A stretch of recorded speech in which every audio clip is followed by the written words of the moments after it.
Is crypto winter real? Hey, this is CeoTrades, where money works for you. Today we're looking at the big question of, is crypto winter real? Well, this is the reality. There's a lot of things around you that point to the signs whether it's real or not. Number one is, are things getting more expensive? Are they? Well, guess again. They are. They're getting more and more expensive. And the reality is that most people are not aware of it. And they're not aware of it because they keep purchasing at the same rates they were doing it from the beginning. But I want to let you know on a few signs that are out there that are real. And these signs can point you in the right direction in reference to making some decisions in regards to the money that you're making from whatever you call work, and in reference to saving and so on. Number one is the FTX situation that happened in crypto, where Sam Bankman-Fried, he took money, invested it in real estate, supposedly in the Bahamas. I don't know what else he did with it, but he was using people's money. That's one sign that people are using money in negative ways. Number two is inflation. I went to purchase eggs yesterday, and they were over $10 for a dozen and a half. I believe that that's pretty expensive. That's a good sign that things are getting higher. Diesel, if you own a truck, or if you know someone who drives a truck, their costs are immensely higher than what they used to be a year ago. I mean, right now they're probably around $6 a gallon, where last year it was probably $3 to $4 a gallon. Another thing is paper money. Are you able to trust in paper money right now, the way things are going, where it's just being printed left and right to resolve all the debts and situations that are arising? Just printing money out of thin air. How do you back it up? Well, guess again. There is a way to back it up. However, it hasn't been implemented fully yet. Why? What leads to this? Well, there are a few things that lead to this crypto winter in reference to what I'm talking about. Number one is retail sales. Did you know that sales are down in general compared to a year ago? They're lower. Now, I'm going to bring up some pictures here as my screen gets ready, so that way we can see some of the realities.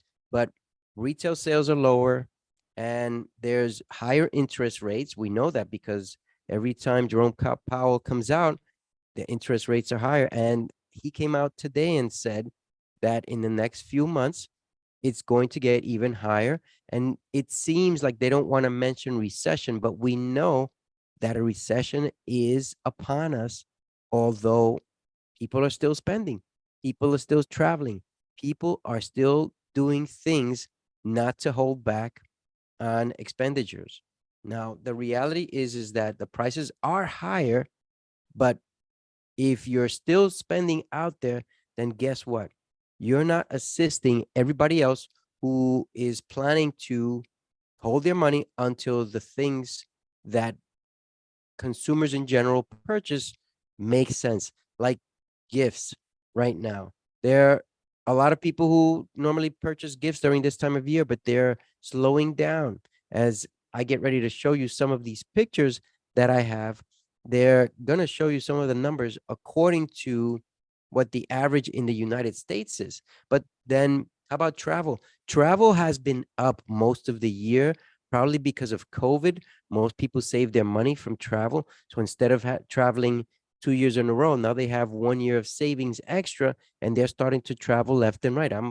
My family is the same way. We've been traveling a lot more lately. Business travel is down, but personal travel is up. Now, there are a lot of restrictions on traveling, so I don't know if that has to do anything with it. In reference to giving gifts to other people, that's down.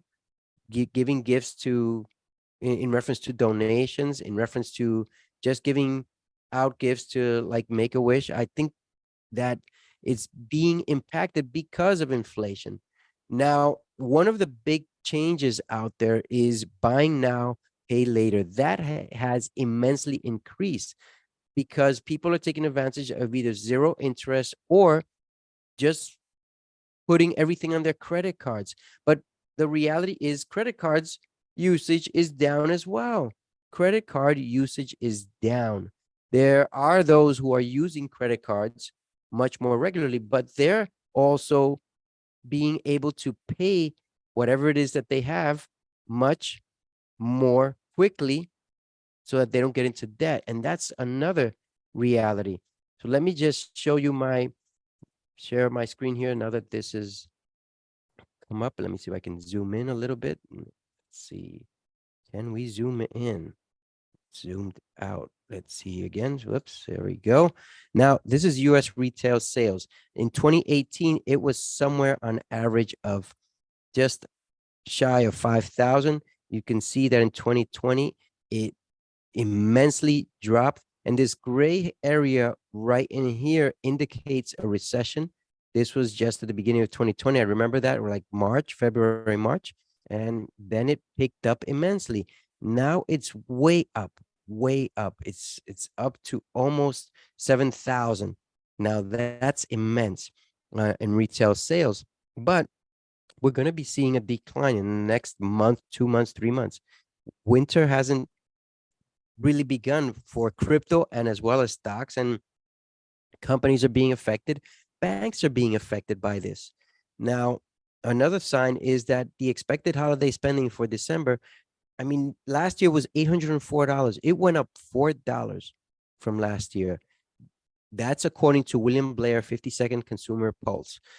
I don't know much about these numbers. I don't know what they portray, but the $4 increase is not even a 3% difference because usually everything goes up by 3%. So it should have gone up at least $24 at minimum because the 3% is what everybody goes by in reference to minimal interest rate turnarounds. Now, the consumer spending more this holiday, here's what we spoke about. If you're making under 50K, you spent minus 5%, just an average in the US. 50K, if you make 50K to 75K, you spent minus 17, so less than what you spent last year. 75K to 100 minus 2%, 100K to 150. This is where it went up. If you're making 100 to 150K, you spent 15% more than last year. And if you're making above 150, you're either at minus 10% or at 1% spending. Catch the drift? The more you make, the less you spend, obvious. I mean, it's a reality. If you're making above 200K, you're probably your 1% is about 20,000. But if you're spending 5% and you're only making 50,000 a year, that's 2,500 bucks. So it makes sense. It makes sense. The numbers can be deceiving if you don't know how to look at them. Just be aware that spending is relative to whatever rate you incur in reference to income. Travel, well, Expedia is down right now. These numbers don't really tell you much in here. That's why I like to look at the charts, because sometimes it's confusing to say, oh, it's down minus 1% or and so on. But from $88, Booking with BKNG, which is at 1950, it's down $15. At 2.79%. And Airbnb, another good one in reference to travel, is $89 and it's down minus 1%. These numbers don't really tell me much. I'd rather be able to look at the chart so that way I could tell you more. But in the meantime, I just want to give you an idea of the numbers so that you're aware of what's going on. Delta is at $33 a share. It's down 0.21. United, $38, down 0.48%. American Airlines, $12. 0.58. Southwest at $37 a share, 0.58. JetBlue at $6.66, minus 1% down. Are these worthwhile to invest? Well, as the numbers come out, they will be. So wait until after Christmas to find out when they post their numbers. That's the best time to catch these. Right now, they're down a little bit. This is travel season. Maybe they'll report higher than expected, or maybe they won't. These are the things that you have to be patient in reference to investing. Now, the in reference to to retail sales, that the reality is that why are we so high in reference to spending? I don't know how accurate these numbers are, but there's a lot more spending. But this is going to change in the next 2 to 3 months. And it's also in 2023, expect a serious recession to come in. I don't know who is it going to affect. Will it affect real estate? Will it affect the banks? Will it affect corporations? Will it affect crypto? Will it affect stocks? It probably will affect everyone, everything.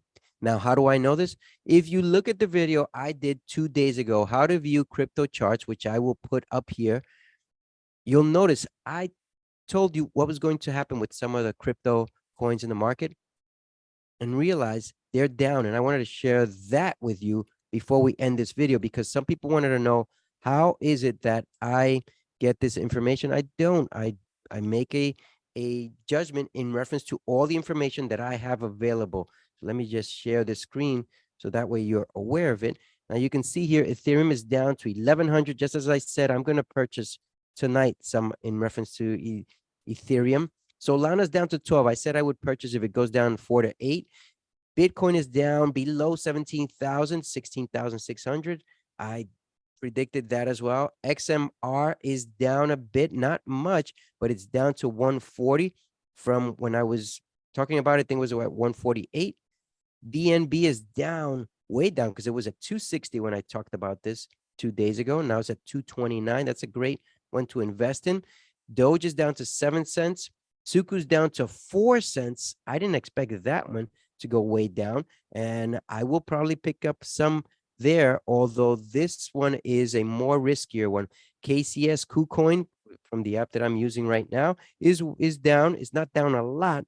It looks like a lot, but it's not down that much. And this is the reality. Things will go down. They're never going to stay in the same spot. It will either be upward trending or downward trending or consolidating in some fashion.